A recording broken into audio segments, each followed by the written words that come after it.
আসসালামু আলাইকুম সুপ্রিয় শিক্ষার্থী। আমরা সকলেই জানি ভার্ব হচ্ছে দুই প্রকার, একটা হচ্ছে ফাইনাইট ভার্ব আর একটা হচ্ছে নন ফাইনাইট ভার্ব। এই নন ফাইনাইট ভার্ব নিয়ে আজকে আমরা আলোচনা করব। নন ফাইনাইট ভার্ব হচ্ছে মূলত তিন প্রকার: জিরান্ড, ইনফিনিটিভ এবং পার্টিসিপল। এর মধ্যে সকল প্রতিযোগিতামূলক পরীক্ষা এবং যে কোনো ক্লাস ভিত্তিক পরীক্ষা এগুলো থেকে প্রায় সব সময় প্রশ্ন এসে থাকে। তার মধ্যে একটা বহুল পরিচিত হচ্ছে জিরান্ড।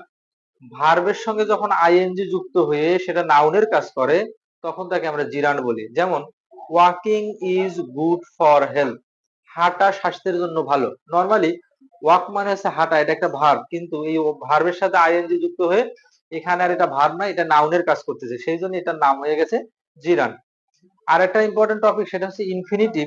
ইনফিনিটিভ তখনই হয় ভার্বের আগে যখন টু যুক্ত হয়, অর্থাৎ টু প্লাস ভার্ব যখন নাউনের কাজ করে তখন সেটা আর ভার্ব থাকে না, তখন সেটার নাম হয়ে যায় ইনফিনিটিভ। যেমন টু আর ইজ হিউম্যান, মানুষ মাত্রই ভুল।